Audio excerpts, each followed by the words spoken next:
예, 오늘 제가 말씀드릴 부분은 시간관리의 기술입니다. 사실 시간관리의 기술이라는 게 제가 오늘 새롭게 말씀드릴 거는 1%도 안 되는 것 같아요. 중요한 거는 99%가 실천이 안 되고 있다는 점. 예, 오늘 제가 말씀드릴 것은 여러분이 선생님들이 다 알고 계시는 내용이고요. 거기다 어떻게 실천하면 될지에 대한 방법을 좀 알려드렸으면 합니다. 그러니까 부담 가지실 것도 없고 뭐 전문적인 지식이 나오는 것도 아닙니다. 지금까지 뭐 나의 하루 생활을 한번 점검해 보시고 내가 얼마나 시간 관리를 잘 하고 있는지, 또 앞으로 시간 관리, 공간 관리 잘 하시려면 어떻게 하셔야 할지, 그리고 더 중요한 것은 앞으로 선생님들이 자녀를 키우시든 뭐 내담자, 상담자를 만나셔서 상담해야 할 학생들을 만나셔서 학습 코칭 뭐 이런 말들, 매니저 하실 텐데 그 아이들에게 어떤 도움을 주실 수 있는지를 오늘 그 팁들을 좀 알아가신다고 생각하시면 될 것 같아요. 예, 시간관리 기술. 저를 소개를 해야 하나요? 예, 저는 서울대에서 석박사를 했고요. 예, 중학교에서 선생님을 잠깐 하다가 공부를 좀 더 하고 싶어서 이렇게 잘못된 길로 빠져든 강사입니다. 아직 대학에 소속된 것은 아니고요. 서울대학교하고 건국대학교 이화여대에서 교육심리학 강의를 하고 있습니다. 예, 오늘 만나 뵙게 돼서 너무 영광이고요. 1시간 20분 정도 저랑 재미있는 시간 가지셨으면 좋겠습니다. 예, 프랭클린 다이어리를 시간 관리를 검색하시면 프랭클린 다이어리가 11번가 G마켓 어디서든 다 나올 겁니다. 프랭클린 다이어리를 사용하시는 분도 계실 거예요. 아마 그런 분들이라면은 오늘 내용을 이미 익숙하게 알고 계실 겁니다. 벤자민 프랭클린, 뭐 유명한 사람이죠. 몇 가지의 실천 원칙들을 정해놓고 매일매일 기록을 했죠. 매일매일 내가 13가지를 어떻게 실천했고 뭐 부족한 점은 무엇이고 나의 비전은 무엇인지 아마 상당히 피곤했을 것 같지만 그 덕분에 아주 많은 일을 이루어냈습니다. 아주 많은 역할을 할 수 있었던 거죠. 여기 앉아 계신 선생님들도 한 가지 역할을 하시는 분은 한 분도 안 계실 거예요. 최소한 2개, 3개의 역할을 하실 겁니다. 저만 해도 아이의 엄마, 뭐 부모님의 자식, 또 남편의 아내, 대학에서는 뭐 교수, 강의를 하고 있고요. 또 이렇게 가끔 나와서 강연을 하기도 하고요. 또 책을 쓰고 있고 번역을 하고 있고 여러 가지 역할들을 쪼개서 하고 있습니다. 어떻게 쪼개서 하실 수 있으세요? 시간을 관리하고 있기 때문이죠. 시간에 대해서 이렇게 이야기했다. 어떻게 보내는가에 달려있다. 시간을 잘 활용하는 사람과 잘 못 활용하는 사람의 시간 활용 차이, 성공과 실패를 결정짓는 잣대이다. 뭐 이런 정도 중요성을 아시고, 자, 여기 보시면은 자신의 서명, 뭐 사명서, 지배 가치, 나를 지배하는 가치는 무엇인가, 나의 사명은 무엇인가, 비전을 먼저 생각하신 후에 시간을 어떻게 관리하실지를 차례차례 생각해 보셔야 됩니다. 자신의 목표가 있는 사람만이 24시간, 정해진 시간을 목적에 맞게 계획하고 관리하실 수 있겠죠. 오늘의 강의는 시간관리의 중요성, 앞부분에 자기주도학습에 대해서 공부를 하셨을 텐데요. 자기주도학습의 핵심은 결국 시간관리입니다. 스스로 공부를 할 수 있는 능력을 가진 학습자는 자신의 공부 계획을 스스로 세우고 시간에 맞게 실천하는 사람이기 때문입니다. 그 다음 효율적인 시간 관리하기, 시간 관리 전략들 몇 가지를 배워보실 거고요. 그 다음에는 공간 관리, 또 공간 관리의 기술을 끝으로 나의 학습을 어떻게 매니지먼트 할까. 오늘의 수업 목표는 학습 역량이잖아요. 역량을 어떻게 높일지를 살펴보시죠. 여기 오늘의 큰 주제입니다. 부자에게나 가난한 자에게나 평등하게 주어지는 것이 바로 하루 24시간이다. 시간 도둑을 잡아라. 거울을 보시면 됩니다. 시간 도둑은 바로 거울 안에 있습니다. 나의 나. 네. 시간 관리의 중요성. 뭐 공부를 못하는 사람일수록 공부 시간 만드는 것이 더 어렵다. 항상 시간이 없어서 무언가를 못하시는 분들이 있죠. 나는 시간이 없어서 아직 공부를 못하고 있다. 지금 여기 계신 분들은 실천을 하신 겁니다. 결국 시간 관리를 잘 못하기 때문에 공부를 더 못하게 된다. 나의 자녀나 또 나의 과거, 또 주변에서 공부가 어렵다고 이야기하는 학생들을 보시면은 시간 관리를 못해서 성적이 나쁘고 점점 악순환이 계속돼서 결국에는 어떻게 손쓸 수 없는 상황이 되죠. 습관의 결과이다. 시간 관리는 습관입니다. 미루는 것도 습관입니다. 시간 관리의 가장 첫 번째는 미루지 않는 것입니다. 유아 및 아동, 청소년기의 시간관리 기술과 습득은 이후 사회인이 되어서도 매우 필수적인 요소이다. 만약 어렸을 때부터 여기 선생님들이 자신의 시간, 일과표를 방학 때 항상 일과표를 동그란 일과표를 세우잖아요. 그 일과표를 100% 지키신 분이라면 굉장히 성공하셨을 거예요. 지금 앉아 계신 분들 어느 분은 스스로 성공하셨다고 생각하실 거고 어떤 분은 지금 나는 과도기에 있다고 생각하실 거고 어떤 분은 목표를 잡아놓고 지금 열심히 노력하고 계실 텐데요. 어려서부터 그 방학 생활 계획표에 동그란 하루 일과표를 100% 지키신 분은 성공하실 수밖에 없습니다. 학습 코치, 내가 되고 싶은 것이 학습 코치라면 학습자의 시간과 사용 습관, 성격 같은 것도 사실은 중요합니다. 분석해서 시간을 효율적으로 활용하는 기술과 습득을 내가 가르쳐 주어야 한다. 시간 관리를 잘 할 경우 학습이나 학업과 관련된 스트레스가 줄죠. 내가 시험이 내일 모레인데 어떻게 공부할 방법이 없다. 시간이 없다. 스트레스만 굉장히 쌓입니다. 내가 낭비하고 있는 시간을 최대한 모아서 학습할 수 있는 시간으로 돌려주는 것이 학습 매니저가 할 일이겠죠. 여유 있게 공부하게 한다. 시간 관리를 잘하는 학습자일수록 자신의 삶과 학업에 대한 만족도가 높다. 당연히 그렇겠죠. 또 학업 수행력을 최대화한다. 효율성이 높아진다는 것이겠죠. 적은 시간을 투자해서 학습 효과가 가장 높아질 수 있다. 시간 관리를 잘 못하는 경우 쫓기며 공부한다. 목표 달성이 어려워진다. 시행착오와 좌절감을 경험하게 될 것이다. 자, 시간 관리를 하는 장점. 먼저 시간을 낭비하지 않고 효율적으로 공부할 수 있다는 점. 해야 할 과제나 공부에 계획을 할 수 있다는 것. 계획은 굉장히 중요합니다. 또한 준비를 할 수 있다는 것. 만약에 오늘 공부할 내용이 미적분이라면 수학 시간 예를 들어보죠. 계획을 세워서 준비를 한 학생, 미적분 앞에 공부해야 할 수학 문제를 10개 풀어온 학생과 그렇지 않은 학생은 오늘 수업 1시간 동안 배우고 집에 갈 때 머릿속에 들어있는 내용이 굉장히 차이가 날 겁니다. 노력한 결과가 더 향상된다. 앞부분에 말씀드렸던 효율성의 문제겠죠. 서두르지 않아도 되고 스트레스가 준다. 만족감이 커진다. 더 어려운 공부나 과제에 도전할 수 있다. 도전 능력, 공부를 잘하는 학습자의 능력입니다. 도전의식이죠. 목표의식과 자신감이 생긴다. 이렇게 좋은 시간 관리 능력인데 먼저 생각해 볼 문제는 바로 이겁니다. 시간 관리를 못하는 거냐 아니면 관리할 시간이 없는가입니다. 실제로 우리 요즘 아이들 보면 관리할 시간이 없습니다. 아침부터 밤에 집에 들어가서 자리에 눕기 전까지 너무나 누군가가 계획한 시간에 따라 움직이고 있죠. 학원이 11시 반에 끝나는 아이가 자기 스스로 자기주도 학습을 통해서 시간 관리를 한다? 불가능한 일입니다. 따라서 학습에 어려움을 호소한다. 나는 공부를 아무리 해도 성적이 오르지 않아요. 또는 어머니, 아버지가 와서 말씀하시겠죠. 내가 고액과외를 한 달에 얼마를 들여서 얘를 12시까지 학원을 돌리고 있는데 성적이 점점 떨어진다. 그럼 학습 코치는 이 말씀을 하셔야 됩니다. 학원을 하나 줄이고 매일 30분씩 스스로 공부할 수 있는 시간을 줘보세요. 한 달만 지나면 분명히 효과가 나타납니다.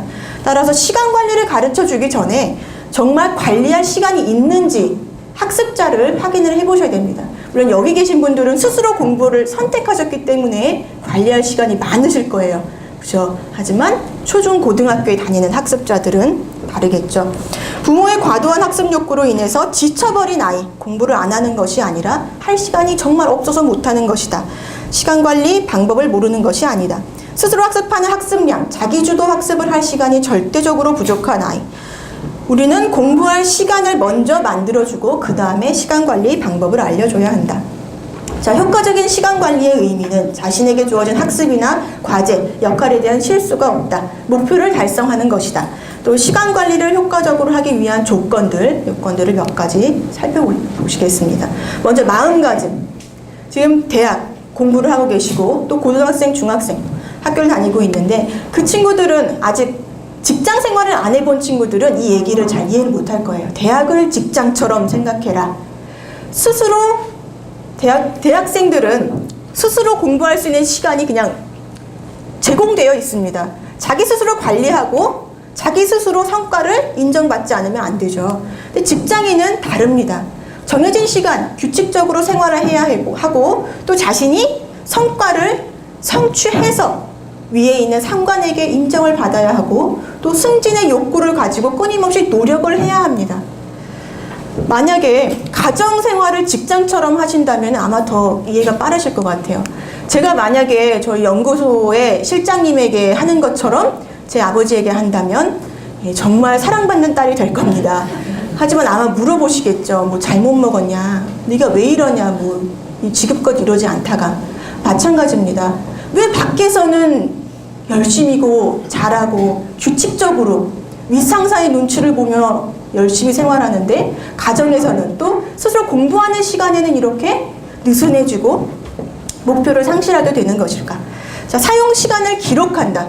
프랭클린 다이어리 같은 자신의 다이어리를 갖고 계신 분들이 계실 거예요. 자신이 쓰는 시간들을 체크하고 내가 어제는 너무 많은 시간을 쓸데없는 곳에 투자했구나. 조금 있다가 활동을 잠깐 해보시면은 내가 많은 시간을 좀 버리고 있다는 것을 좀 확인하실 수 있을 것 같아요. 자, 오늘 시간 관리 전략에서 한 가지만 알고 가시면 됩니다. 바로 우선순위 정하기. 중요한 일이 무엇인지를 아는 겁니다. 이것을 아는 것과 모르는 것, 아는 사람과 모르는 사람의 성과는 1년, 5년, 10년 아이로 친다면 나중에 자신의 삶을 돌아보는 노년기가 됐을 때 그 차이는 엄청날 거예요. 내 삶에 중요한 게 무엇인가를 먼저 결정하셔야 됩니다. 중요한 것을 결정했다는 것은 거기에 시간을 더 많이 투자해야 된다는 겁니다. 시간관리 도구를 활용한다. 아까 말씀드린 프랭클린 다이어리 같은 것도 도구가 될 거고요. 오늘 수업 중에 만나보실 뭐 이런 설문, 뭐 이런 표들 모두 도구가 됩니다. 다음 짧은 시간과 자유시간을 적절히 활용하기. 쉬는 시간. 이건 초중고등학생에게 특별히 더 중요할 것 같아요. 중고등학생들에게도. 점심시간과 쉬는 시간, 뭐 아침 보충 시간, 또 자율학습 시간. 나에게 주어진 짧은 시간들이 있습니다. 학창기에, 학창시절에 단어노트 같은 것을 주머니에 넣고 다니신 선생님들도 계실 거예요. 버스를 30분 타고 가는데 난 30분 시간이 좀 아까워서 항상 이 단어를 좀 보면서 다녔다. 또는 지금 출퇴근하실 때 지하철에서 읽을 책을 꼭 들고 다니시는 분들도 계실 겁니다. 아니면 꼭 책이나 학습과 관련이 없더라도 내가 하고 싶은 일이 있잖아요. 쇼핑이라든지, 뭐 인터넷 쇼핑이라든지, 뭐 채팅이라든지, 뭐 카카, 뭐 톡, 뭐 이런 것들. 그런 것들을 하는 시간들을 지하철 뭐 왔다 갔다 앉아있는 시간에 몰아서 하시는 분들도 있어요. 죽이는 시간이니까 어차피 내가 하고 싶지만 시간이 아까워서 못하는 시간에 이런 걸 좀 해야겠다고 생각하시는 분들도 계십니다. 이미 시간 활용을 잘 하고 계신 거예요. 예습을 위한 독서를 한다. 독서. 제가 교육심리를 전공을 해서인 것 같습니다. 준비. 학업에 있어서 워밍업이라는 건 상당히 중요합니다. 오늘 오시기 전에 뭐 시간 관리나 자기주도 학습이다 뭐 주제를 들으셨을 텐데 주제에 대해서 인터넷으로라도 꼭 책을 보실 필요는 없어요. 들어와서 들으실 거니까 인터넷을 통해서 한번 검색을 하고 왔다. 준비를 하신 겁니다. 예습을 하신 거예요. 뭐 이런 강의는 이론 강의가 아니기 때문에 예습이 필요 없다고 치지만 우리 중고등학교 때 배웠던 그 수많은 어려운 지식들 생각해 보십시오. 예습이 없다면 이해가 어렵습니다. 이 교육학적으로도 예습이라는 것은 레디네스라고 하죠. 학업의 준비도인데요. 피아제가 얘기를 했습니다. 인지 발달론에서 이야기를 했죠. 모든 학습, 발달은 단계를 따릅니다. 스텝 바이 스텝이죠. 한 단계 한 단계를 밟고 나가는데 고등학교 때 미적분을 한다. 전혀 풀지 못하는 학습자에게 어떻게 공부를 가르쳐야 될까요? 바로 중학교 수학부터 가르쳐야 됩니다. 왜냐하면 밟고 올라갈 스텝이 없기 때문이에요. 레디네스, 준비가 안 되어 있는 학습자라는 뜻이죠. 그만큼 복습, 내가 알고 있는 것이 무엇인가를 스스로 알고 있는 것이 중요합니다. 내가 알고 있는 것이 무엇인가? 오늘 배울 내용이 이것인데 이걸 배우기 위해서 내가 미리 한번 공부해 놔야 할 것이 무엇인가? 어렵거나 지루한 과목 먼저 공부하기. 사실 학습은 누구에게나 즐거운 경험은 아닐 겁니다. 물론 내가 좋아하는 학습을 한다면은 재미가 있을 것 같아요. 저는 사실 도덕을 전공했습니다. 중학교에서도 도덕을 가르쳤고요. 그래서 대학원에 갔는데 이 도덕성 공부할 땐 상당히 공부가 재밌는데 20시간을 공부한다면 그중에 도덕성을 공부한 시간은 1시간도 안 돼요. 나머지 4시간은 통계 공부, 나머지 5시간은 영어 원서 읽는데 시간이 다 들어갑니다. 너무너무 재미가 없었어요. 그럼 어떻게 해야 될까요? 뭐부터 공부를 해야 될까? 내가 제일 좋아하는 도덕책을 꺼내자. 사실 그렇게 좋아하진 않습니다. 도덕성 책을 보자. 다른 과목에 비해 좀 좋아할 뿐이죠. 도덕성 책을 먼저 봅니다. 나에게 주어진 시간이 10시간인데 자, 도덕성 책을 보고 이런 이론도 있었구나. 자, 이제 통계 공부가 더 잘 되겠지? 반대입니다. 반대. 교육학 용어로는 프리맥의 원리라고 해요. 쉽게 얘기하면 당근과 아이스크림을 먹어야 합니다. 아이가 당근과 아이스크림을 먹어야 하는데 당근 먼저 먹으면 좋을까요? 아이스크림 먼저 먹으면 좋을까요? 엄마 입장에서 아이에게 꼭 2개 다 먹여야 한다면 당근을 먹여야 한다면 당연히 당근을 먹여야겠죠. 이게 강화의 법칙인데요. 덜 좋아하는 것을 시키기 위해서 더 좋아하는 것을 이용하는 겁니다. 덜 좋아하는 것을 시키기 위해서 더 좋아하는 것을 이용하는 것. 자, 당근만 먹으면 아이스크림 줄게. 아이가 억지로 먹습니다. 자, 아이스크림 먹게 해줄 테니까 당근 먹어야 돼. 절대 먹지 않습니다. 아이스크림만 낼름 먹고 당근은 뱉어버리겠죠. 근데 사실 선생님들도 그렇고 학습 코치 하실 때 반대로 쓰시는 경우가 많아요. 아이들이 조르죠. 저도 많이 당했습니다. 아침에 영화, 아이들이 좋아하는 영화 10분 보여주면 영어 단어 빽빽이에 선생님 할게요 합니다. 그럼 이제 얘기를 하죠. 자, 정말 약속했어 선생님이랑 영어 단어 10개 외우는 거야 영화 보여주면 약속을 합니다. 그럼 선생님이 얘기를 하죠. 이번에도 약속 안 지키면 정말 실망할 거다. 분명히 실망합니다. 아이들은 영화만 보고 영화 얘기에 빠져서 단어 공부를 하지 않습니다. 자, 집중력에 도움이 되는 공부와 장소, 시간 찾기. 이것도 시간 관리에 매우 중요합니다. 그래서 오늘 강의의 뒷부분에서는 공간 관리를 살펴보실 거예요. 공부를 방해하는 유혹고리 제거하기. 가장 큰 유혹고리. 저는 스마트폰이라고 생각합니다. 자, 그 다음 가장 중요한 것은 당장 실천하기.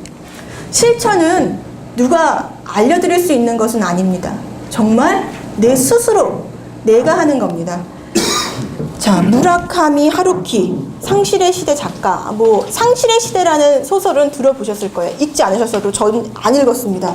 무라카미 하루키, 아주 유명한 일본의 소설가인데 이 사람이 이런 얘기를 했습니다. 인생에는 아무래도 우선순위가 필요하다. 시간과 에너지는 한정돼 있죠. 어떻게 배분해 가야 할 것인가 하는 순번을 매기는 것이다. 이건 제가 다른 책에서 따온 거기 때문에 무라카미 씨 책에 있는 거기 때문에 제가 무라카미 씨에게 허락을 받지 않아서 교재에는 넣지 않았습니다. 네. 어느 나이까지 그와 같은 시스템을 자기 안에 확립해 놓는다. 쉽게 말하면 습관이죠. 습관화해 놓지 않으면 인생은 초점을 잃고 뒤죽박죽 되어버린다. 나는 주위 사람들과의 친밀한 교류보다는 소설 집필에 전념할 수 있는 안전된 확립을 세우고 싶었다. 내 인생에서 가장 중요한 인간관계는 특정한 누군가와의 사이라기보다는 불특정 다수인 독자와의 사이에 구축되어야 할 것이다. 자, 이 짧은 글인데요. 무라카미 하루키 씨가 분명히 뭔가를 포기했다는 것을 알려줍니다. 나는 내가 정말 중요하게 생각하는 중요도의 1순위, 책을 쓰는 것을 목표로 했기 때문에 나의 시간을 모두 책 쓰는 것, 집필에 투자했다. 따라서 나는 사람들과의 교류는 포기했다는 뜻입니다. 근데 우리 사실 포기가 쉽지 않죠. 내일이 시험이어도 친구가 자꾸 만나자고 하면 만나고 싶어집니다. 또 뭔가 또 재미있는 드라마를 보자고 하면 보고 싶어집니다. 자, 그런데 내 미래의 꿈이 책을 쓰는 작가라면 내가 지금 가장 많은 시간을 투자해야 하는 것은 분명히 글 쓰는 것과 남이 쓴 글을 읽는 시간입니다. 내가 미래에 화가가 되고 싶다면 나에게 가장 필요한 시간은 웹서핑, 인터넷 쇼핑이 아니죠. 그림을 그리는 겁니다. 아주 간단한 논리예요. 내가 가장 하고 싶은 것이 무엇인가? 거기에 시간을 투자하라는 얘기. 자, 시간 도둑에게 시간을 빼앗긴 사람들의 특징을 보고 내 모습을 체크해 보세요. 잠깐 한번 체크해 보십시오. 5분도 걸리지 않을 겁니다. 예, 휴대전화에서 벗어날 수 없어요. 난 아니에요라고 하신 분 많지 않으실 것 같아요. 예, 나도 당했어요.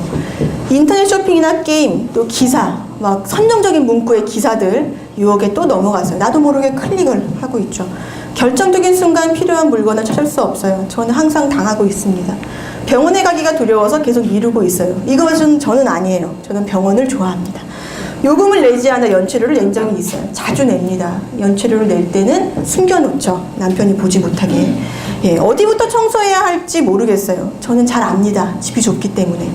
필요한 물건을 사다 놓는 걸 또 깜빡했어요. 자주 그러죠. 아무리 바빠도 쇼핑 가자는 친구의 부탁을 거절할 수가 없어요. 가끔 그렇습니다. 약속 시간에 또 늦었어요. 항상 늦는 분들도 계시죠? 습관입니다, 습관.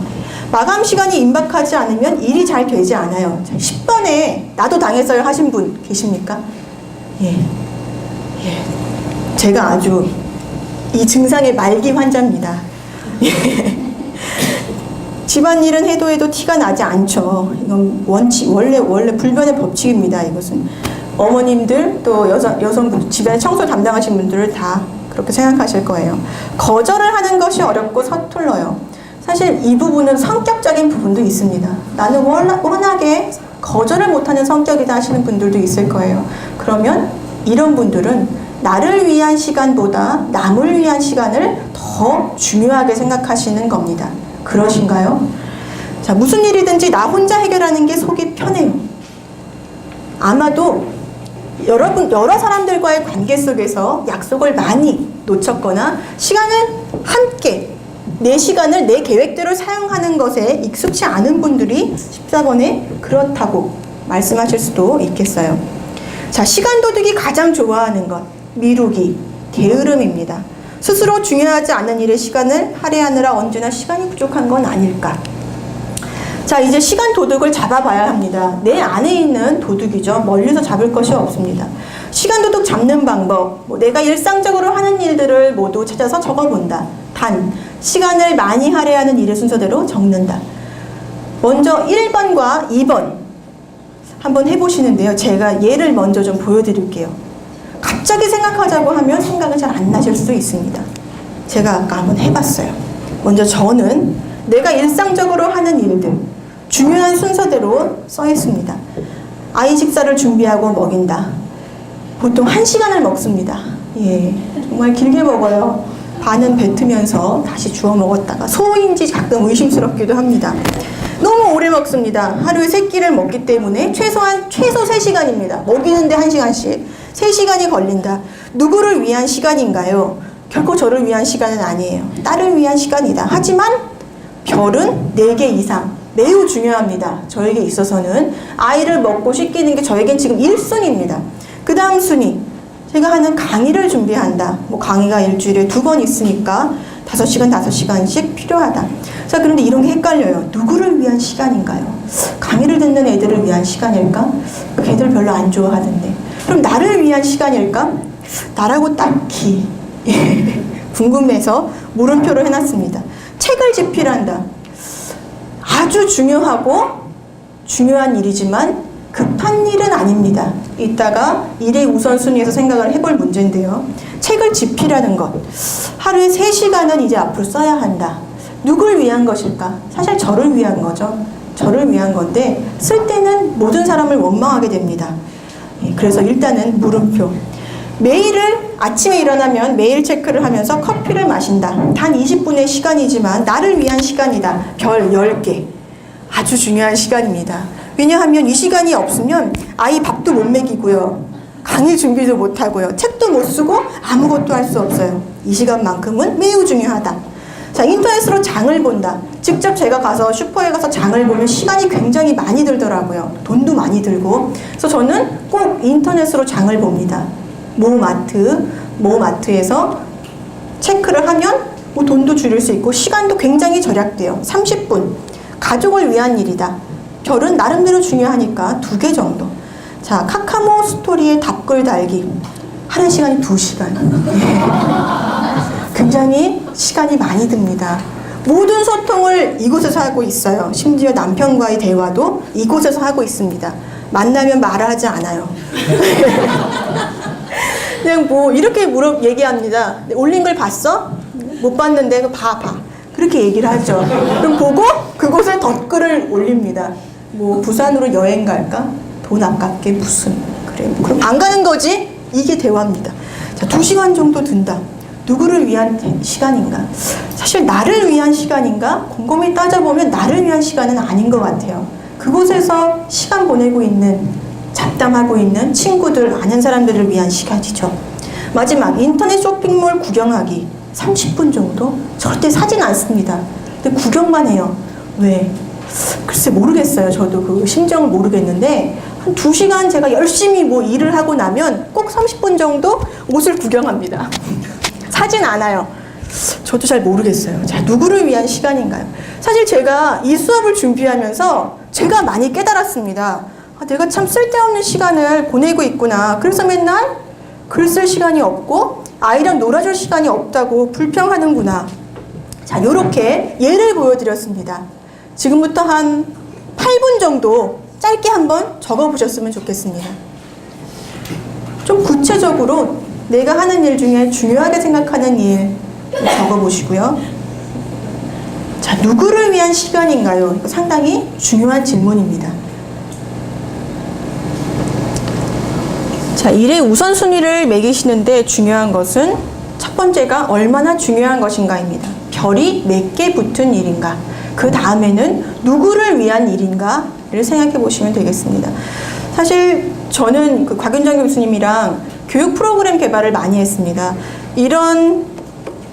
이렇게 내가 하루 하는 일들을 돌아보고 또 돌아보면서 쓸데없는 시간으로부터 시간들을 모아서 시간대를 잡고 뭐 시간들을 또 모아서 학습 시간으로 바꾸는 교육 프로그램들을 초중 고등학교 대상으로 많이 만들었었는데 하루 뭐 1시간으로 되는 일은 아니에요. 시간 도둑을 잡는 일은 내가 지금껏 살아온 시간 관리라는 것은 습관과 관련이 되어 있기 때문에 한 2, 3일 정도 시간을 두고 나의 삶을 하루 일과표 또는 이런 표들이 굉장히 많죠. 표에 다 꼼꼼히 적어봐야지만이 정말 살고 있는 시간이 언제 아침, 점심, 저녁 몇 분 정도가 있구나. 내가 그 시간 중에 학습 시간으로 돌릴 수 있는 시간은 몇 분 있구나를 알 수 있게 됩니다.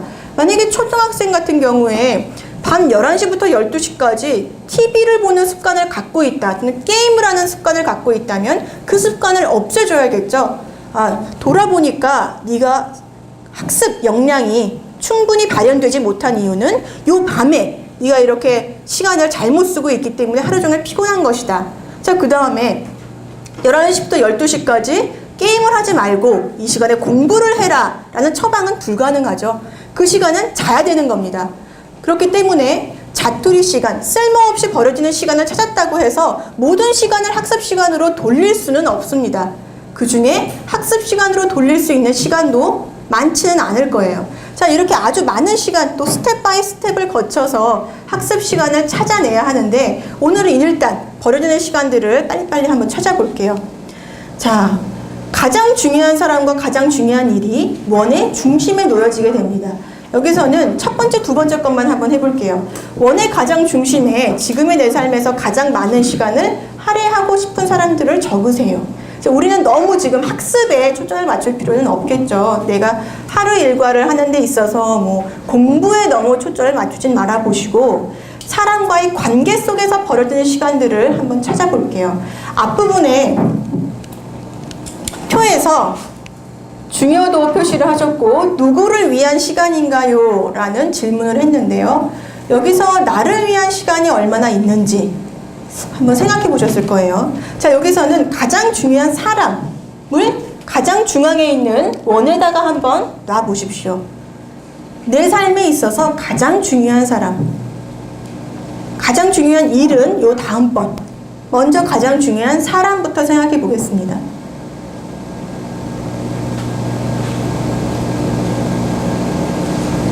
자, 그 다음에 그 원의 바깥에는 그 다음으로 중요한 사람, 그런 사람들의 중요도를 매기는 것은 좀 잔인할 수는 있겠지만 내 마음속엔 분명히 있을 겁니다.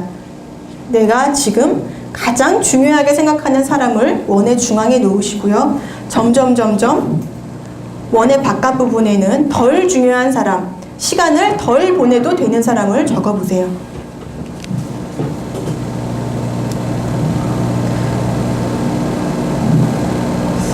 사실 저는 뭐 결혼 전에는 당연히 제가 중앙에 있었겠죠.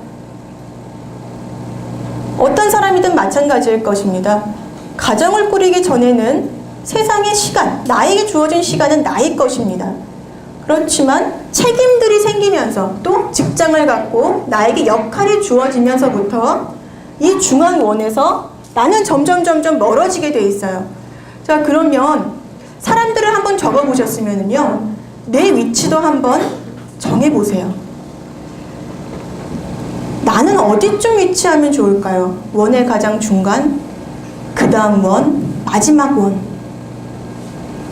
만약에 맨 마지막 원에 자신을 위치시키셨다면은 뭔가 지금 나의 시간을 누군가를 위해서 굉장히 희생하고 내주어야 하는 분들일 테고요. 내가 가장 중요하다, 내가 중앙에 있다 한다면 나의 목표가 가장 중요한 분이실 거예요. 내가 이루고자 하는 목표가 가장 중요한 일, 또 시간을 가장 많이 투자해야 하는 일.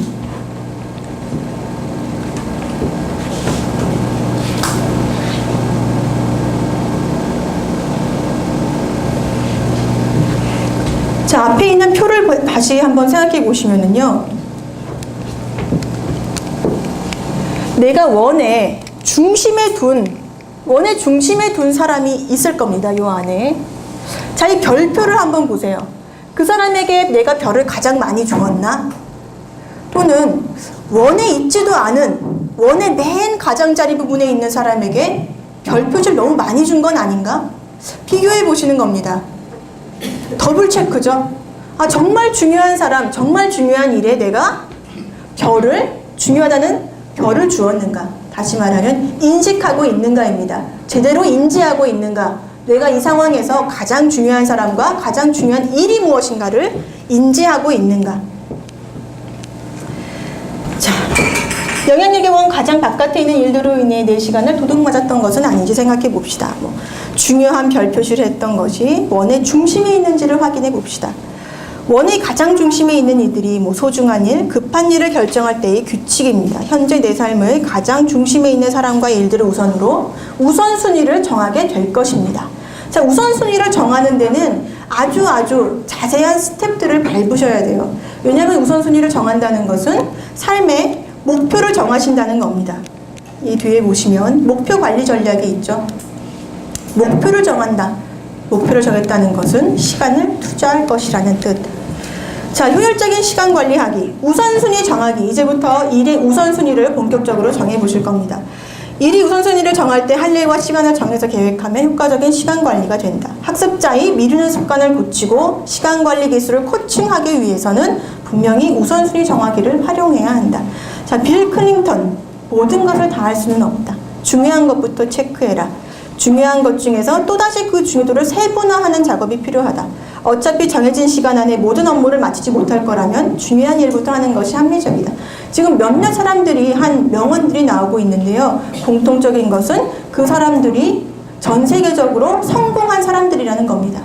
성공한 사람들이 가장 중요한 성공의 원칙으로 꼽고 있는 것이 바로 우선순위를 정해서 일을 하라는 것. 우선순위 정하기 방법. 해야 할 일에 대해서 우선순위를 정한다. 먼저 자녀, 학습 코치를 하실 때 자녀가 해야 할 일의 우선순위 결정은 자녀가 결정하는 것이다. 자기주도 학습, 앞부분에서 많이 들으셨을 거예요. 선택의 중심에는 학습자가 있어야 합니다. 선생님이나 상담자, 부모가 있어서는 안 되겠죠. 시간을 관리하는 데 있어 가장 중요한 습관은 우선순위를 어디에 두는가이다. 다음, 한 가지 좋은 도구가 있죠. 우선순위 매트릭스를 활용한다. 시간 관리를 하는 여러 가지 도구 중에 이 간단한 표 하나도 좋은 도구가 될 수 있습니다. 나중에 상담을 하시거나 자녀들과 우리 시간을 어떻게 좀 효율적으로 써보자. 그냥 말씀을 하시는 것보다도 이런 매트릭스 하나를 꺼내놓고 식탁에다가 꺼내놓고 자 우리 한번 적어가면서 해보자. 그 효과는 하늘과 땅 차이입니다. 자, 첫 번째 일사분면 중요하고 긴급한 일입니다. 여기 보시죠. 중요하고도 급한 일이다. 일의 중요성 중장기적인 목표에 관계되는 일이다. 급하지는 않나 실행치 않으면 나중에 그 가치가 떨어진다. 긴급성 시간과 밀접한 관계가 있는 일이다. 즉시 그 일을 하지 않으면 기회를 상실하여 나중에도 소용없는 일. 아주 긴급한 일이죠. 자, 중요하고 급한 일이 일사분면에 있습니다. 다음 이사분면은 중요하지만 긴급하지는 않은 일. 자, 삼사분면은 중요하지 않지만 급한 일. 사사분면에는 중요하지도 않고 급하지도 않은 일입니다. 앞부분에 제가 제 삶을 돌아보면서 썼던 일 중에 중요하지도 않고 급하지도 않은 일, 인터넷 쇼핑, 또 댓글 달기, 채팅하기, 분명히 사사분면에 있는 일들이죠. 중요하지만 급하지는 않은 일, 아까 말씀드렸던 책을 쓰는 일, 당장 급하지는 않습니다. 하지만 제 삶에 있어서 장기적으로 본다면 가장 중요한 일이기도 합니다. 또 아이를 먹이는 일, 중요하고도 급한 일입니다. 그 다음에 중요하지 않지만 급한 일, 중요하지는 않지만 급한 일, 뭐가 있을까요? 갑자기 경조사가 발생했다. 중요하지는 않지만 매우 급한 일입니다. 집에 먹을 것이 떨어졌다. 중요하지는 않지만 아주 급하게 나가서 사와야 하는 일입니다. 시간의 문제죠. 자, 이렇게 우리가 생각했던 앞부분의 일들을 이 사사분면 안에 한번 집어넣어 보도록 하죠. 어떤 일들을 어떻게 나누면 좋을까? 중요하고 급한 일 대 중요하지만 급하지 않은 일. 자, 그냥 보기에 1사분면과 2사분면에 있는 일들은 중요도가 높은 일입니다. 중요도가 높은 일. 자, 그러면 우선순위는 긴급도가 높은 곳에 두어야 할까요? 긴급도가 낮은 곳에 두어야 할까요? 우선순위. 긴급도가 높은 곳에 우선순위를 두어야 한다고 생각하실 겁니다. 그런데 모든 학자, 시간관리의 대가들은 우선순위를 이곳에 두라고 이야기를 합니다. 중요도는 높지만 긴급도는 낮은 일에 우선순위를 우선 두어야 합니다. 자, 우선순위를 둔다는 말은 목표를 정하고 시간을 투자한다는 일이죠. 사실 중요도는 높은데 긴급도가 낮은 일은 시간을 투자하기 상당히 애매합니다. 왜냐하면 시간을 투자한 성과가 빨리 나오지 않기 때문에. 그래서 영어 공부 10년째 미루고 있습니다. 하지만 상당히 중요한 일이죠. 또 뭐 대학에 가서 공부를 언젠가 해보고 싶다. 내 삶에 참 중요하지만 급하지는 않습니다. 계속 미루게 됩니다. 미루는 일, 우선순위에 가장 밑으로 떨어질 수 있는 일이 바로 이사분면입니다. 이사분면. 그렇기 때문에 시간 관리를 잘하는 사람들은 오히려 긴급도는 낮지만 중요도는 높은 이사분면을 가장 먼저 실천하라고 합니다. 자, 3사분면. 눈앞에 벌어진 긴급한 일이다. 인기 위주의 활동. 나 거기 안 가면은 좀, 안 될 것 같은데. 뭐, 동아리, 모임, 술자리. 긴급하죠, 굉장히. 친구가 전화해서 막 나오라고 하잖아요. 안 나오면 너는 이제 친구도 아니야. 이러죠. 굉장히 긴급하지만 전혀 중요하지는 않습니다. 근데 사실 중요하죠? 중요한가요? 어떻게 생각하세요? 난감하시죠? 그럴 때는 누구를 위한 일인가 연습하셨죠? 누구를 위한 일인가 한번 또 생각해 보셔야 돼요. 만약에 그 모임이 정말 나를 위한 거라면, 만약에 내 미래를 위해서 또 뭐 교우관계라는 것도 너무 미래를 생각하기는 그렇지만 또 그 친구를 위한 것도 있지만 나를 위해서라도 꼭 나가야 한다면 우선순위를 조금 바꿔볼 수도 있겠지만 대부분 그런 모임은 나를 위한 모임이 아닙니다. 멀리 생각해 본다면, 자, 4분면. 바쁘기만 한 하찮은 일 전화로 잡담한다. 문자 메시지 보낸다. 게임이나 오락실이나 TV 보기. 중요하지도 않고 긴급하지도 않은데 우린 왜 많은 시간을 이곳에 쏟아부을까요? 왜 그럴 것 같으세요? 즐거우니까. 즐거움을 주니까. 네? 타인과의 소통이 중요하기 때문에. 예. 그 말씀들도 맞습니다. 저도 그 인터넷으로 채팅하는 것이 소통을 위한 것이라고 생각을 해요. 그런데 그 즐거움이라는 것이 중독성이 상당히 큽니다.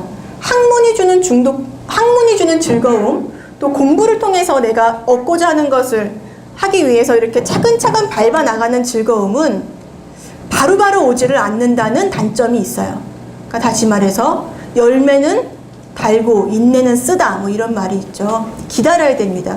근데 이런 긴급도는 낮지만 중요도도 낮은 일들은 즉각 즐거움이 오죠. 즉각 즐거움이 옵니다. 그래서 쉽게 중독이 될 수밖에 없어요.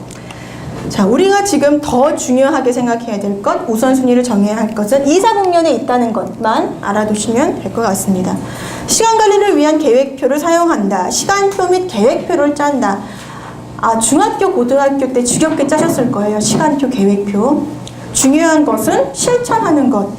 계획을 짜고 부모님은 자녀가 시간표, 계획표 사용하는 것이 익숙해질 때까지 코칭하여 주시는 것이 좋다. 근데 이 코칭이라는 말에 함정이 있습니다. 코칭하시는 것보다 주입하시는 게 편해요. 무슨 말씀이신지 아시겠죠? 옆에서 계속 도와주는 것보다 그냥 하라고 강요하는 게 훨씬 부모 입장에서, 선생님 입장에서 쉽습니다. 한마디만 하면 될 거를 코칭은 옆에서 계속 다독여줘야 돼요. 무엇 하라고 직접적으로 알려주실 필요는 없습니다. 하지만 계속 다독여주고 격려해주고 그 아이가 하고 있는 스텝을 잘 보고 계셔야 됩니다. 시간을 투자하시는 거죠. 그게 학습 코칭을 하는 사람들, 학습 매니저, 부모, 선생님의 책임입니다. 익숙해질 때까지 코칭을 해주되 학습의 시간 사용을 선택하는 것의 주체는 아이가 되어야 한다. 아까 말씀드렸던 어렵거나 하기 싫은 공부를 가장 먼저 해야 한다. 평소에 재미없어 하는 공부를 가장 마지막에 하는 습관은 그 공부를 결국 하지 못하게 하는 결과를 초래한다. 자, 이것은 학습 동기와도 관련이 있습니다. 동기, 각성과도 관련이 있고요. 사람이 즐거운 일을 하면 에너지가 생깁니다. 호르몬 영향이죠. 내가 하고 싶은 일을 하면 생기가 돈다. 그 바카스라는 거 있죠. 바카스를 먹은 것처럼 생기가 돕니다.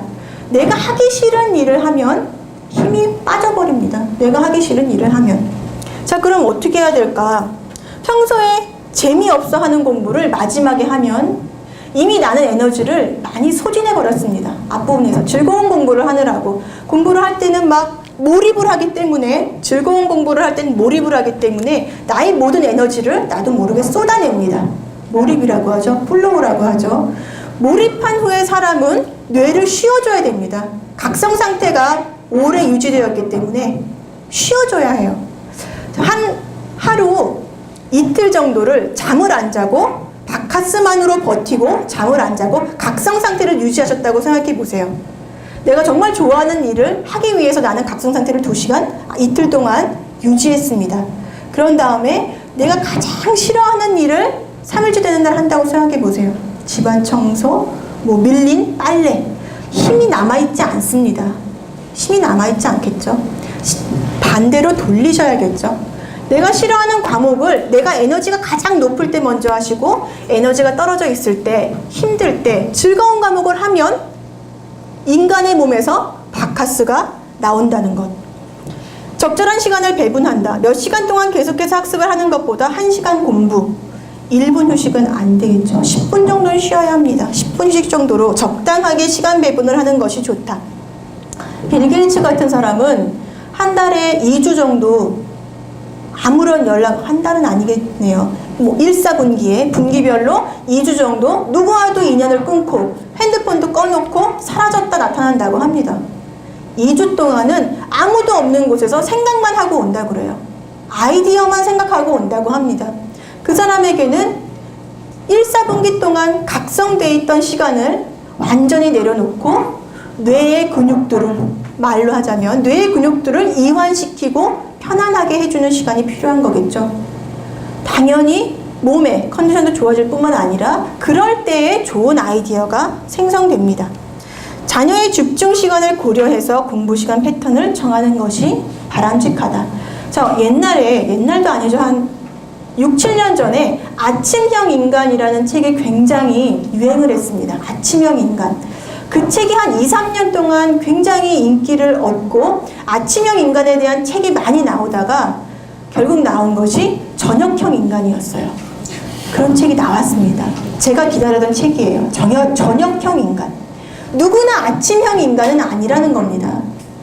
어떤 학습자는 아침에 정말 공부가 안 되는 학습자가 있어요. 이거는 습관의 문제다. 선생님이나 부모님이 다그칠 일은 아닙니다. 사람마다 생체 리듬이라는 것이 있죠. 밤에 공부가 잘 되는 사람이 분명히 있습니다. 그런 사람에게 새벽 4시에 일어나서 공부를 하라고 한다면 학습 효과는 더 떨어지게 됩니다. 처음부터 시간 관리를 잘하는 자녀나 학생, 학습자는 없으므로 적절한 보상과 칭찬으로 시간 관리를 실천할 때마다 격려해서 칭찬은 고래도 춤추게 한다. 어디에서나 효과가 있는 말이죠. 시간 관리 습관이 형성되도록 해야 한다. 자, 이 예는 선생님들이 나중에 학습자를 만나거나 자녀를 교육하실 때 이러한 양식으로 이러한 도구를 사용해서 목표를 잡으시면 효과가 좋습니다. 목표라는 것은 뜬구름 잡듯이 갖고 있으면 100% 실패합니다. 아주 세분화해서 내가 자주 사용하는 나만의 말투로 적어서 앞에 붙여놔야 됩니다.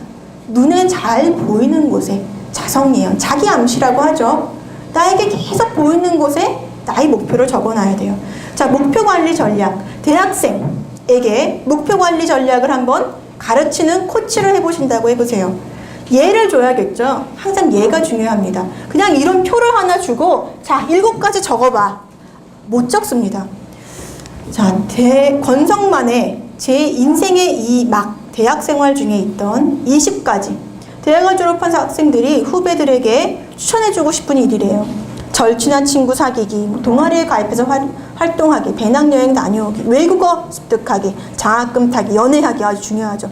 사회봉사활동 참여하기, 교양도서 읽기, 교수님과 인간적 유대 형성하기, 이것도 상당히 중요합니다.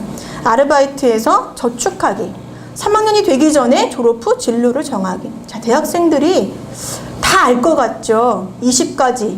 자, 이런 20가지 법칙들을 머릿속에 다 알고 있을까요? 단 한 가지도 구체적으로 알지 못합니다.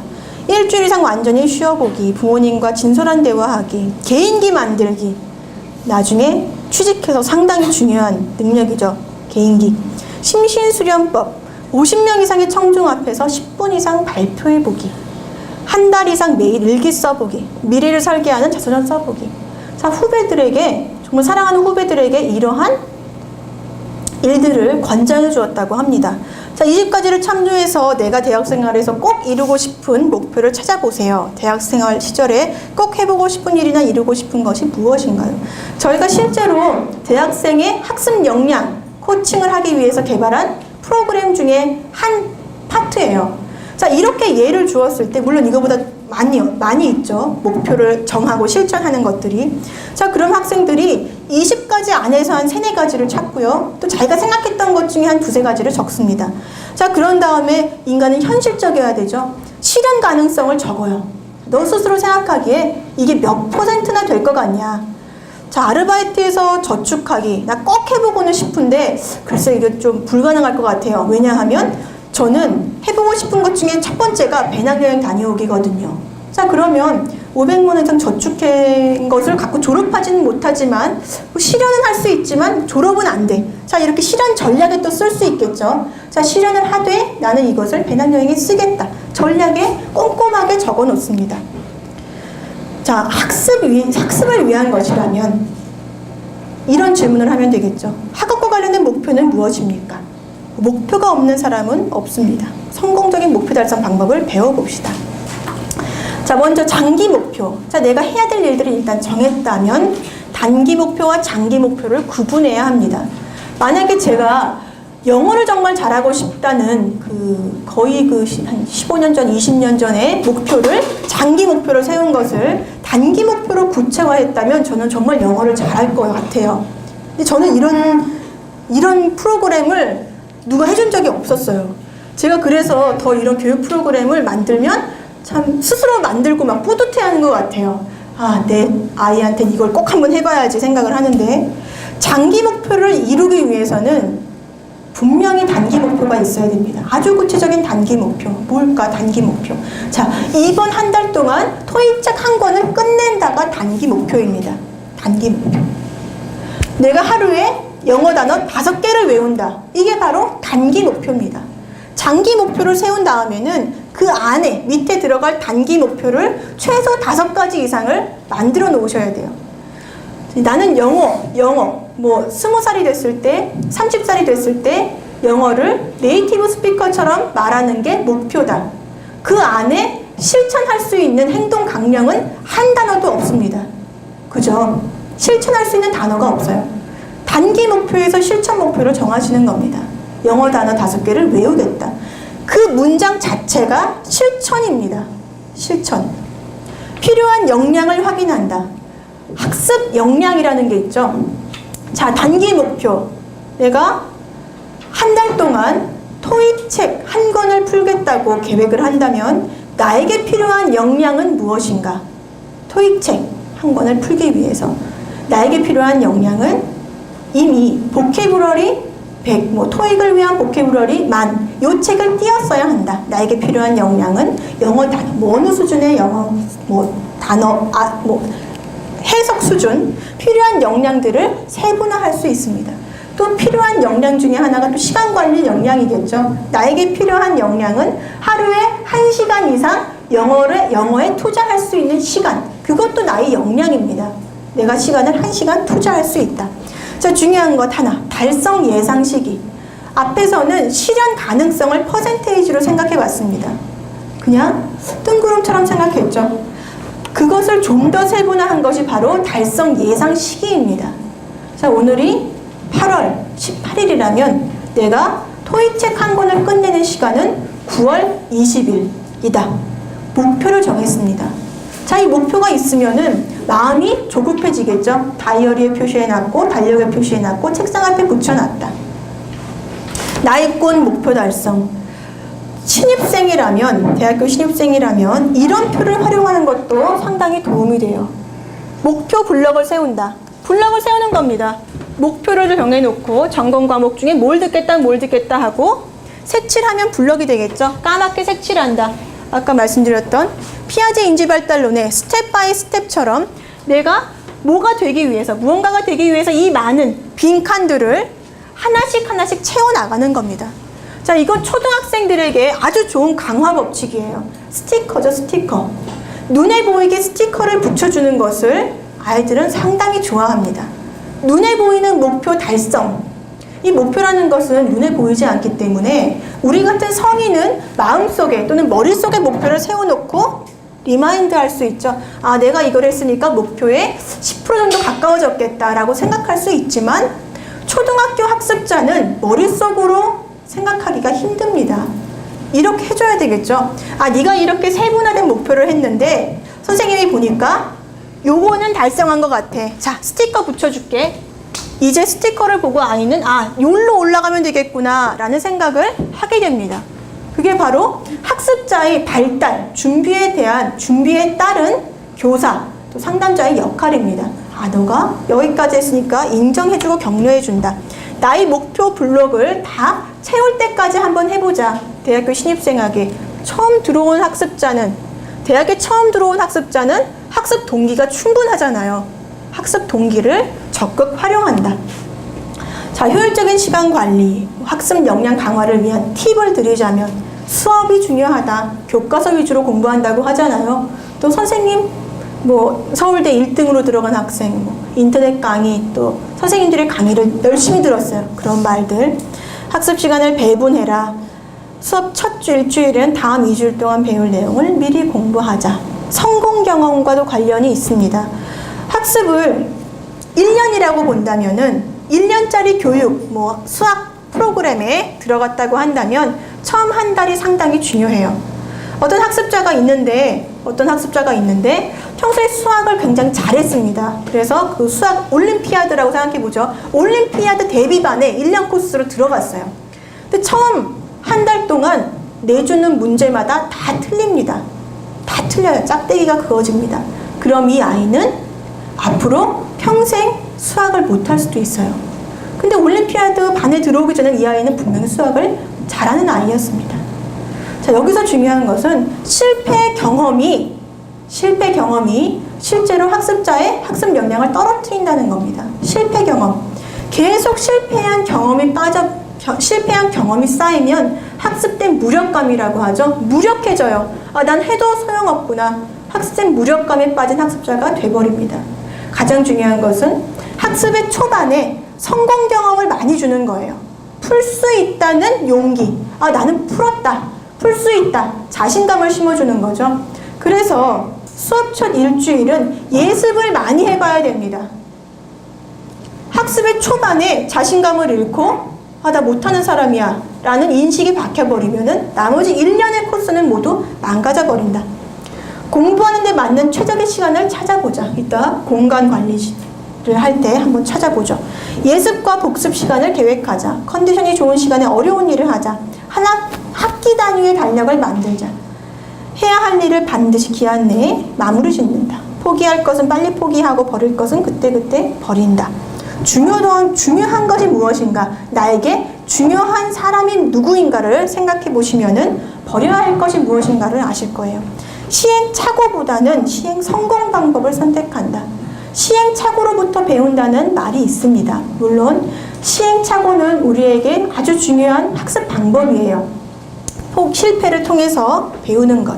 하지만 더 중요한 것은 실패를 성공으로 바꾸는 힘, 시행성공을 추구하는 일.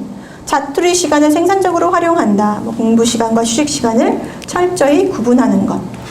자, 오늘 시간 관리에서 가장 중요한 것은 우선순위를 정하는 것과 이것. 미루면 안 된다. 내일 할 일은 내일 하자. 다시 말해서 오늘 할 일은 오늘 하시는 겁니다. 내일 할 일은 내일 하면 됩니다. 근데 많은 분들이 내일 할 일, 일주일 후에 할 일, 또는 10년 후에 할 일을 고민하시느라고 오늘 할 일은 안 하세요.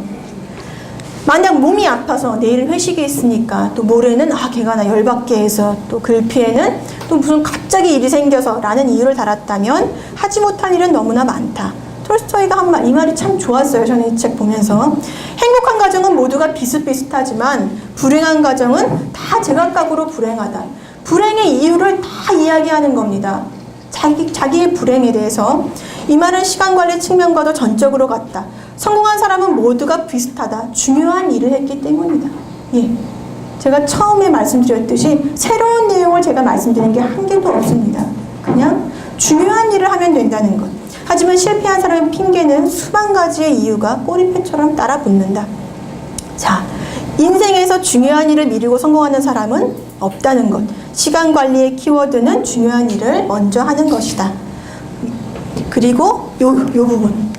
그 일대로 하면 된다. 맨 처음에 시간 관리의 중요성에서 맨 마지막에 실천한다는 얘기. 실천은 스스로 하시는 겁니다. 스스로 하는 것. 이 양정훈이라는 분이 시간 관리에 대한 책을 쓰셨는데, 나에게 제일 중요한 일은 책을 쓰고 코칭하고 강의를 하는 것이다. 따라서 나는 어떤 일보다 이것을 우선시하고 실천했다는 얘기를 하고 있습니다. 자, 이제 공간 관리. 공간 관리는 짧게 볼 수 있겠습니다. 먼저 이걸 한번 해보시죠. 나의 학습을 방해하는 것들이 무엇인가? 내가 공부할 때 책상 위에 뭘 올려놓는가를 한번 생각해 보시면은 빨리 아실 수 있습니다. 먼저 1번. 화장실 갈 때도 스마트폰을 챙겨간다. 예. 주머니에 스마트폰이 없으면 불안하다. 상당히 불안합니다. 이 중독인 것 같아요. 스마트폰을 사용하다가 뒷목이 뻐근하거나 눈이 피곤한 경우가 있다. 저는 큰 화면으로 바꿨습니다. 눈이 안 보여요. 너무 많이 봤어요. 잠들기 전에 스마트폰을 손이 닿기 쉬운 곳에 두거나 아예 머리맡에 두고 잔다. 예, 많이들 그러실 겁니다. 깨자마자 스마트폰으로 손이 가는 분들. 저 벌써 이러고 있네요. 올리고 있네요, 화면을. 자, 무료라고 해서 받아놓고 사용하지 않는 앱이 한 페이지가 넘는다. 충전한 배터리가 하루 동안 지속되기 힘들다. 그럼요. 2개씩 갖고 다녀야죠. 자, 스마트폰 요금을 위해서 생활비를 줄인다. 저는 이게 문제인 것 같아요. 스마트폰이 요즘 요금이 다른 나라에 비해서 상당히 쌉니다. 우리나라. 인터넷 망이 잘 돼 있기 때문에. 스마트폰 요금이 만약에 굉장히 비싸다면 스마트폰을 중독되는 사람이 거의 없을 텐데요.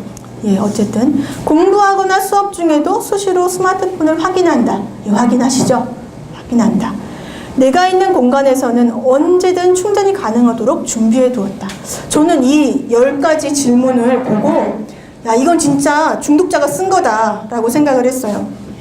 당신의 스마트폰은 지금 어디 있나요? 어디 있습니까? 예, 책상에 있습니다. 자, 오늘 공간 관리에서 생각해 보실 것. 공부를 하고 싶으시다면 책상에서 스마트폰을 치우십시오. 그게 첫 번째입니다. 방송통신위원회 인터넷진흥원의 조사 결과에 따르면 특별한 이유도 없이 스마트폰을 자주 확인한다는 질문에 그렇다고 응답한 사람이 70%에 달했다. 10명 중 7명은 스마트폰 중독 증세를 보였다. 자, 공부하다가 나도 모르게 스마트폰 만지고 있다. 글 올리느라고 집중한 적 있나요? 당연히 다들 좀 있으실 것 같아요. 진지하게 내 주변 환경을 돌아보세요. 집중하기 어려운 이유는 무엇인가요? 친구, 술자리, 나이, 지나친 취미생활, 또 그 중에 전화, 인터넷도 있을 것이고요. 인터넷 서핑하는 것도 있으실 거고, 스마트폰 보시는 것도 있으실 거고, 몇 가지 떠오르는 게 있으시죠? 자, 거기 적으실 게 있다면 한 가지만 적어보세요. 한 가지만. 뭐 많이 기대하지 않겠습니다. 딱 한 가지만 오늘 버리는 겁니다. 집중해서 공부하기 어려운 이유 한 가지를 적으십시오. 뭘 적으셨나요? 네. 핸드폰. 또 뭘 적으셨나요? TV 시청. 예, TV 시청. 예, 선생님 뭘 적으셨나요? 네. 버리고 싶은 게 공부를 버리시면 됩니다. 그때는 과감히 공부를 버리셔야 됩니다. 예, 스마트폰, 뭐 TV 시청, 또 컴퓨터. 자, 그러면 공부가 정말 하고 싶다. 내 학습을 효과를 높이고 싶다. 학습 역량을 마음껏 발휘하고 싶다면 옆에 있는 이 쓰레기통에 과감히 버리셔야 됩니다. 예, 버리셔야 됩니다. 근데 정말 버리기 싫으시죠? 이해합니다. 자, 공부 환경을 조성해야 하는 이유 45분의 법칙이라는 게 있다고 합니다. 제가 아까 그 9 to 6라고 그 이분이 쓴 책이 있었죠. 9 to 6 혁명이라는 것이 9시에 출근해서 6시에 퇴근하는 직장인이 되자는 거예요. 9시에 출근해서 6시에 퇴근하는 직장인이 되자. 시간 관리만 잘한다면 6시에 퇴근해도 욕먹지 않은 직장인이 될 수 있다는 말씀인데요. 욕 먹습니다. 6시에 퇴근하면. 예. 어쨌든 어떤 의미인지는 아시겠죠. 정해진 시간에 정해진 일을 타이트하게 해내자는 겁니다. 자, 그 분의 이야기로는 45분의 법칙이라는 것이 있대요. 내가 어떤 일을 하다가 방해를 받고 다시 그 일을 하기 위해 심리적으로 같은 수준으로 전환될 때까지 걸리는 시간이랍니다. 자, 공부를 열심히 하고 있었는데요. 갑자기 전화가 와서 친구와 수다를 좀 떨었습니다. 또는 친구들이 트위터에 뭐 글을 올렸다. 또 문자로 막 말을 건다. 자, 잠깐입니다. 1분도 안 걸렸어요. 자, 1분도 안 걸렸습니다. 하지만 조금 전에 내가 공부하는데 깊이 몰입해 있던 수준으로 가는 데까지는 45분간 그 공부를 더 해봐야 된다는 거예요. 얼마나 시간 낭비입니까? 이런 식으로 비유하면 깊은 사고를 요하는 문제를 풀 때 30분마다 문자를 보낸다고 친다면 8시간을 앉아 있어도 하나마나한 셈이 된다. 자, 이 시간을 워밍업 타임이라고 부른답니다. 워밍업 타임이다. 야구 게임을 보면 불펜에서 계속 던지죠. 왜 던집니까? 남자분들 잘 아시잖아요. 왜 던지죠? 예? 네? 예. 어깨를 데워서 안 다치려고, 더 잘 던지게 하려고 몸을 덮이는 근육들을 최상의 상태를 만들기 위해서 불펜에서 계속 던집니다. 자, 이게 바로 워밍업 타임입니다. 학습도 마찬가지입니다. 학습도. 내가 공부를 잘하기 위해서 최적의 상태로 나를 올려놓기 위해서는 공부하기 위한 워밍업 타임이 필요합니다. 자, 워밍업 타임. 시험을 본다고 생각해 보세요. 기말고사를 보는 날입니다. 그런데 내가 늦잠을 자고요. 버스가 또 그날따라 안 왔습니다. 그래서 내가 시험 보기 1분 전에 헐레벌떡 들어와서 앉았습니다. 앉자마자 시험지를 돌리십니다. 자, 이 학습자와 1시간 먼저 시험 보는 강의실에 와서 어제 내가 공부했던 것을 좀 그냥 천천히 읽었던 학습자. 불펜에서 공을 100번 던진 겁니다. 이 사람은. 당연히 시험을 잘 보겠죠. 자, 이 1분 전에 도착한 사람은 전혀 워밍업이 안 돼 있어요. 아직 누워있던 상태입니다. 버스 안에서 동동거리던 상태예요. 알던 것도 공부가 안 되겠죠. 공부 환경이 그래서 중요합니다. 자, 선생님들 보시면은 특별히 공부가 잘 되는 장소를 알고 있는 분들이 있으실 거예요. 나는 어느 도서관의 3번째 줄에 앉아야 공부가 잘 된다. 그 자리를 얻기 위해서 빨리 가기도 하고, 또 그 자리를 뺏기면 아, 오늘 좀 운이 없네, 뭐 공부가 잘 안 될 수도 있겠다는 불안감을 느끼실 수도 있어요. 저는 제 개인적으로는 역할이 많잖아요. 저도 여기 앉아 계신 선생님들도 역할이 많으실 겁니다. 전환하는데 워밍업을 할 시간이 별로 없어요. 정말 막 밥을 하다가 뭐 청소를 하다가 갑자기 책상에 앉습니다. 책상에 앉으면은 45분간 기다리면 내가 공부할 수 있는 시간은 끝나버려요. 2시간 후면 아이가 또 나타납니다. 자, 그럼 어떻게 해야 될까요? 제 나름대로 저는 방법을 찾았습니다. 워밍업 할 수 있는 시간을 최소화하기 위해서 전략을 쓰는 겁니다. 저는 공부할 때 항상 똑같은 음악을 30분씩 틀어놔요. 항상 똑같은 음악, 명상 음악입니다. 기타 연주인데요. 지난번에 제가 정석 코치에서는 말씀을 드렸는데, 공부를 할 때 소리가 시끄러운 음악, 또 말이 많이 나오는 가요 같은 것을 들으시면은 학습 효과가 떨어질 수밖에 없습니다. 왜냐하면 뇌의 용량에는 한계가 있기 때문에, 뇌가 한꺼번에 처리할 수 있는 용량은 플러스 마이너스 7이라고 합니다. 전문 교육학 용어로요. 자, 그러면 머리에서 처리할 수 있는 용량이 7개밖에 안 되는데, 자, 내 앞에 영어 단어 5개, 영어 단어를 외워야 한다고 생각해 보세요. 영어 단어를 외워야 하는데 싸이에 강남 스타일이 나옵니다. 강남 스타일이 막 흘러나옵니다. 기분이 좋아지죠. 그럼 내 머릿속에는 싸이가 이 말춤 추는 장면부터 이 가사들이 계속 들어옵니다.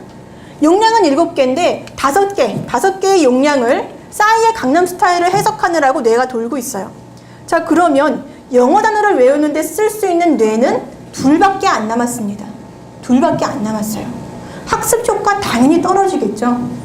가사가 있는 단어, 아무리 익숙한 가사라도 나는 무의식 중에 뇌에서 가사를 돌리고 있습니다. 가사만 돌리는 게 아니라 그 노래를 들었을 때의 추억, 그 노래를 함께 들었던 남자친구와의 추억까지 모두 떠오르게 됩니다. 자, 오늘의 학습은 망가진 겁니다. 자, 그렇기 때문에 공부를 하기 위해서, 공부를 하는 시간, 환경에서는 조용한 상태를 유지하는 것이 좋다는 겁니다. 그런데 무조건적으로 조용한 학습 장면을, 학습 환경을 선호하는 사람도 있고요. 저처럼 잔잔한 음악을 깔아놓는 것을 선호하는 사람도 있습니다. 저는 그것을 제 전략으로 사용하는데, 공부를 할 때 항상 똑같은 음악을 튼다. 제 몸에 뇌가 기억을 하고 있습니다. 아, 이 음악이 들리면 공부를 시작하는구나. 이 음악이 들리면 공부를 시작하는구나. 이 음악이 들리면 나는 집중하는구나. 암시입니다, 암시. 일종의 최면이라고도 할 수 있어요. 최면. 아, 그럼 나는 공부하기 위해서는 항상 이 노래를 튼다. 반대로 이 노래가 나오면 나는 공부를 한다. 뇌가 기억하고 있습니다. 그래서 제가 역할을 바꿔서 청소를 하다가 의자에 앉아서 그 음악을 틀고 45분이 지나지 않아도 한 5분 정도 지나면 금세 집중할 수 있게 됩니다. 왜냐하면 자동화되어 있기 때문에. 자동화. 아, 이 음악 들으면 공부하는구나. 이 음악 들으면 학습하는구나. 뇌가 기억하고 있다는 얘기입니다. 자, 그렇게 나만의 전략을 한두 가지씩 만드시는 것이 학습 효과를 높이시는 데 상당히 도움이 됩니다. 집중력이 있다. 제가 얘기했던 이 전략이 바로 집중과도 관련이 있어요. 그 음악을 들으면서 제가 항상 집중을 해왔기 때문에 머릿속에 기억이 되어 있기 때문에 이 음악을 들으면 뭔가에 더 몰입하고 집중하게 되는 겁니다. 집중력은 환경의 영향을 가장 많이 받는다. 집중력을 높여주는 장소는 잡음이 없다. 몰입할 수 있는 공간을 이야기한다. 자, 그러려면 책상 위가 깨끗해야겠죠. 옛날에 저도 맨날 그 소리 들었는데 책상 깨끗이 정리하고 공부하라고 막 잔소리 하시잖아요. 사람들이 잔소리, 선생님들이 잔소리 하시고 책상부터 정리해라. 너는 방이 이렇게 지저분한데 공부가 되니? 공부가 안 됩니다. 책상이 지저분하면 공부가 안 됩니다. 아까 말씀드렸듯이 인간의 뇌에는 용량의 한계가 있기 때문에 책상에 보이는 것이 많으면, 시각적으로 산만하면 내가 책을 보고 있지만 내 눈은 책만 보지 않습니다. 주변에 있는 산만한 사진, 또 게임기, 특히 사진도 다 치우라고 하죠. 사진 속에 들어있는 나의 추억까지 굉장히 깊이 거슬러 올라가게 됩니다. 특히 하기 싫은 공부를 할 때. 깨끗하게 책상을 치우는 것이 좋다. 직사광선이 들어오지 않는 장소. 자, 방을 배치하실 때 창문 바로 앞에 책상을 붙이시는 것은 좋은 공부 환경이 아닙니다. 햇빛을 직사광선을 정면으로 받는 곳에서는 공부가 잘 되지 않습니다. 오히려 직사광선은 집중력을 떨어뜨리고, 경험하셨을 거예요. 일사병. 직접 머리에 쬐면 멍해지기도 쉽다. 조명이 밝은 장소가 좋다. 어두운 장소는 공부에 부담이 된다. 카페 같은 데서 공부하시는 분들도 많은데요. 그것도 일종의, 제가 공부하려면 음악을 트는 것과 마찬가지로 카페에 가서 앉으면 공부가 잘 되는 분들도 계세요. 근데 문제는 조명이 상당히 어두울 수 있다는 것. 좀 밝은 곳에서 공부를 하시는 것이 좋습니다. 텔레비전과 침대가 시야에서 보이지 않는 장소, 이런 건 많이 들어보셨죠? 눕고 싶어지기 때문에 침대가 보이지 않는 곳이 좋다. 청결한 학습 장소. 자, 환경 조성, 간접적인 코칭으로서 자녀의 집중력을 높여주는 것이 좋다. 자, 이 공간 관리에 있어서만큼은 시간 관리랑 다르게 주도를 하셔야 됩니다. 부모님, 선생님, 또 상담자가 주도적으로 아이의 환경을 바꿔줘야 돼요. 이 환경은 학습자 스스로 바꾸기가 쉽지 않습니다. 갑자기 애가 집에 와가지고 엄마 책상 위치를 바꾸고 싶어요. 말하기 전에 엄마가, 아빠가, 또 선생님이 아이의 학습 환경을 보는 것이 좋다. 최적의 학습 환경, 바른 자세, 규칙적인 시간을 정한다. 학습만을 할 수 있도록 해야 한다.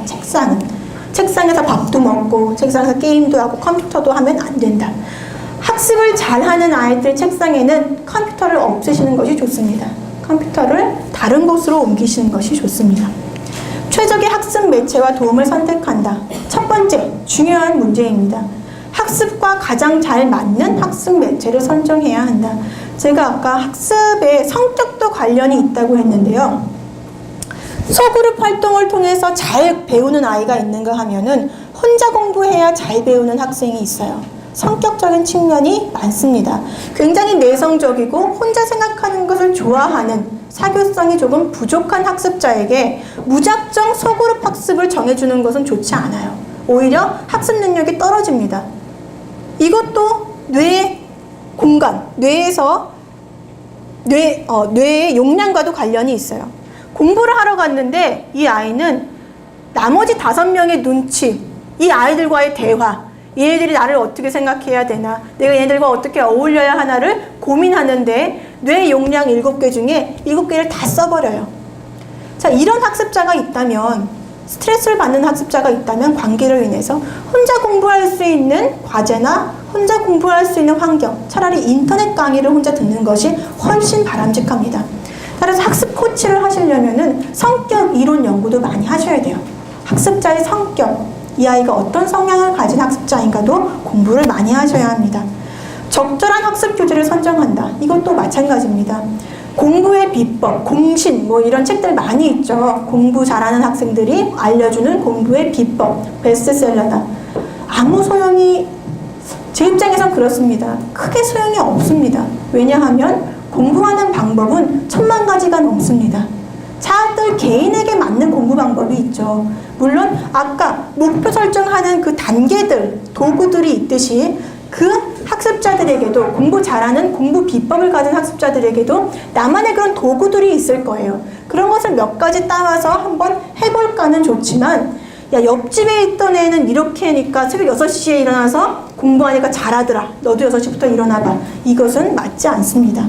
주변의 도움을 구하는 것, 주변 친구에게 도움을 구하기를 권유하는 것도 좋다. 자, 이 권유입니다. 권유. 마찬가지로 학습자들 중에 또 청소년 중에는 유난히 자존심이 높은 학생들도 있어요. 자존감이 지나친 학생들은 또래에게 배우는 것을 굉장히 수치스러워할 수 있습니다.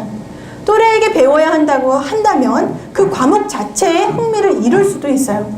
물론 또래 학습을 통해서 학습을 하는 것은 상당히 효과가 좋습니다. 그래서 모둠을 지어서 공부를 하잖아요. 4명, 6명씩 모여서 학습을 하기도 하고 또 대학생들은 학습 동아리, 스터디 그룹을 만들기도 하죠. 효과가 좋지만 이것 또한 학습자의 상태에 따라서 결정을 하셔야 한다는 것. 자, 학습 환경 다루기는 부모님께서 적극적으로 개입하시는 것이 좋다. 좋은 코칭일 수가 있다. 학습 환경 조성을 위한 팁. 자, 여기 보시면은 나에게 맞는 학습 장소 찾기가 있습니다. 주로 공부하는 장소, 방법만 알려드릴게요. 주로 공부하는 장소를 2-3 군데 정도 적는 겁니다. 자, 뭐 중학생, 고등학생 같은 경우에는 주로 공부하는 장소가 학교에서의 내 책상이 하나 있을 것이고 집에서의 내 책상이 하나 있을 것이고 독서실도 있을 겁니다. 독서실 또는 일주일에 한 번 주말에 가는 도서관도 있을 겁니다. 자, 이렇게 거기다가 공부하는 장소를 적어 놓고요. 하나씩 체크를 해서 가장 점수가 높은 곳을 나의 주요 학습 장소를 선택하게 하는 겁니다. 그러면 시간이 난다, 학습할 짜투리 시간이 난다 하면 바로 그곳으로 달려가야겠죠. 공부에 방해가 되는 잡지 그런 것이 없다. 공부를 방해하는 사람이 거의 없다.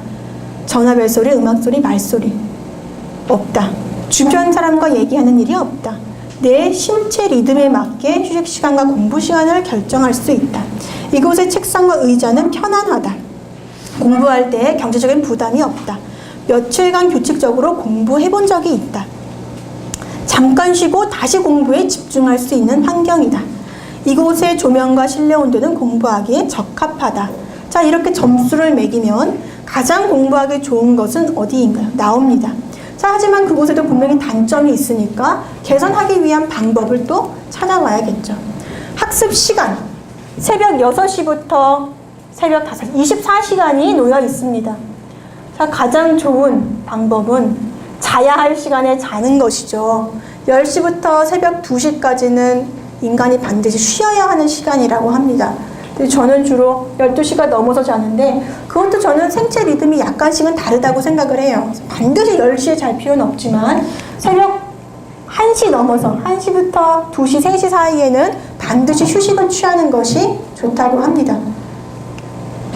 이 인체를 회복하는 호르몬과 그런 영양, 그런 것들이 나온다고 해요. 자, 나에게 가장 맞는 학습 시간, 주어진 학습 시간 중에 쓸 수 있는 시간 모두 칠해보세요. 자, 이렇게 스텝 바이 스텝을 밟아가면서 나에게 가장 좋은 공간과 가장 좋은 시간을 찾아보시는 거예요. 4가지 전략, 규칙적인 시간과 장소를 정한다. 제외하고 모두 정리하고 잘 보이는 곳에 그날의 할 일, 내가 목표로 한 일을 정해놓는다. 책상 앞에 앉아있는 시간을 조금씩 늘려본다. 끝으로 스터디 그룹을 만들어 본다. 혼자 공부하는 것에 익숙하다면 혼자 하는 것도 좋지만 적절한 경쟁의식은 효과적인 학습 동기가 된다. 자, 학습 환경 조성을 위한 팁은 앞부분에 있던 내용들을 한번 정리를 해본 겁니다. 자, 이제 앞부분에 6가지로 제가 이렇게 정리를 해놨는데요. 6가지 중에 선생님들이 분명히 실천하셔야 될 것들이 있을 거예요. 앞부분에 버리겠다고 하신 것들, 스마트폰 같은 것. 자, 그렇다면 학습할 때는 모든 전자제품을 차단하세요. 여기다가 적으셔야겠죠. 개선을 위해서 내가 할 수 있는 일은 무엇일까? 저는 요즘 그러려고요. 핸드폰을 저는 거의 무음으로 해놓거든요. 일부러. 진동이나 소리를 해놓으면은 저도 모르게 방해가 되기 때문에 거의 무음으로 해놓습니다. 저는 24시간을. 그치만 수시로 확인하고 있어요. 예. 어쨌든 저는 무음으로 하는 시간을 더 늘리려고 합니다. 그게 제가 생각하는 개선하기 위해서 내가 할 수 있는 일. 입니다. 이렇게 선생님들도 목표를 정하시고요. 필요한 문제를 정하시고 하기 위해 실천할 수 있는 문장으로 표현하시는 것이 좋아요. 뭐 환경을 깨끗이 한다 이런 건 말고요. 환경을 정리한다 이렇게 너무 큰 실천 말고요. 제가 얘기했던 것처럼 핸드폰을 무음으로 하는 시간을 아침 9시부터 12시까지로 정해놓는다. 이런 것들. 자, 벤자민 프랭클린. 우리 수업 이 강의하기 전에 맨 처음에 제가 프랭클린의 이야기를 했는데요. 이 사람이 이렇게 좋은 얘기를 했다고 합니다. 인생은 시간이다. 인생을 이미 2번 살고 있는 것처럼 살아가자. 인생을 사랑하는 거 사랑하잖아요. 그렇다면 시간을 남용하지 말라. 왜냐하면 인생이란 시간으로 구성된 것이기 때문이다. 시간은 돈보다 훨씬 더 값진 것이다. 그렇죠. 인생은 시간이다. 시간은 인생이다. 자신의 시간을 다른 사람을 위해 사용한다면 진짜 자기는 결코 될 수 없다. 자, 벤자민 프랭클린의 이야기를 끝으로 시간 관리. 제가 특별한 지식을 전해드리지는 않았습니다. 이제 남은 것은 선생님들이 실천하시는 것, 그리고 활용하는 데 필요한 도구들을 이 안에서 조금씩 자기 것으로 담아두시는 것. 수고하셨습니다.